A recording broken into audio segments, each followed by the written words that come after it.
ဒီတစ်ပတ် The English Eye Opener အစီအစဉ်မှာအင်္ဂလိပ်စလုံးအတန်ထွက်တွေနဲ့ပတ်သက်ပြီးပျော်စရာလေးတွေတင်ပြလိုက်ပါတယ်ဟောင်ကောင်ဆိုတဲ့နိုင်ငံနာမည်ကိုဖတ်ကြည့်လိုက်ရင်အပေါ်နှခမ်းနဲ့အောက်နှခမ်းမထိတဲ့အပြင်ရှာလည်းမလှုပ်ဟောင်ကောင်ဒါကတော့ကျွန်းပေါ့နော်အိုင်လို့အတန်ထွက်တယ်အဲ့ဒီတော့လီစာချောင်းလေးကိုအတန်ကျကျနဲ့ဖတ်ကြည့်ပါလားရိုးတဲ့ဝါကြလေးကြားလိမ့်မယ် I love you တဲ့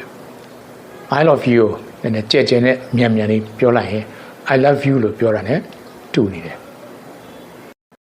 2နာရီထိုးဖို့2မိနစ်ကို2လို့ပြောတယ်2နာရီထိုးပြီး2မိနစ်ကျတော့2လို့ပြောတယ်ဒါဆိုရင်2နာရီထိုးဖို့2မိနစ်မှ2နာရီထိုးပြီး2မိနစ်အထိကိုအင်္ဂလိပ်လိုပြောကြည့်ပါလားဒီမှာရေးပေးထားတယ်နော်ဘယ်လိုကြားရမလဲဆိုရင် from 2 to 2 to 2 တဲ့မကြီးငယ်နဲ့စော့နေတယ်လို့ပြောခံရအောင်မလားနှကမ်းမွေးရှည်ရှည်ထားတဲ့လူတစ်ယောက်ကို4နာရီထိုးပြီး44မိနစ်လို့ပြောခိုင်းကြည့်နော်444ပေါ့444လို့သူပြောလို့ရှိရင်သူ့ရဲ့နှကမ်းမွေးတွေနော်ရွေးရှားဟန်တွေကတော်တော်ရည်ရတယ်နော်444လို့သူပြောလို့ရှိရင်နာမည်ကြီးအဆိုတော်Celine Dion ရဲ့နာမည်မှာပါတဲ့ဘီးတွေပေါ့နော် consonants တွေကိုဖယ်ရှားလိုက်ရင်ဟောဒီ vowels တွေကျန်လိမ့်မယ် e ရဲ့ i ရဲ့ e ရဲ့ i ရဲ့ o ရဲ့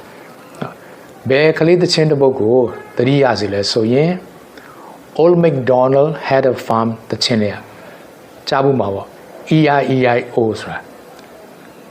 တစ်ချက်လောက်နားထောင်ကြည့်ရ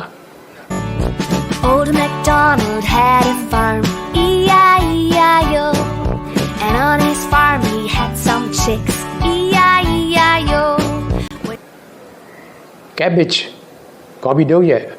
အတန်ကိုကြားဘူးလားမဟုတ်ဘူးအတန်ထွက်ကိုပြောတာမဟုတ်ဘူး cabbage ဆိုတဲ့စလုံးရဲ့အတန်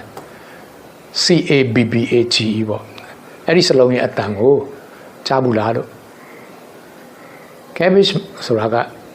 ဒီတန်စင်ခုနှစ်ခုမှာပါတယ် A B C D E F G နဲ့ပေါင်းထားတဲ့စလုံးအဲ့တော့သူ့ကို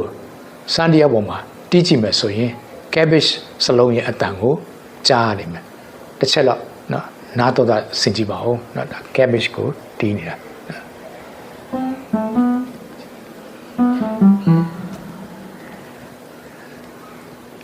အဲ့ဒီတော့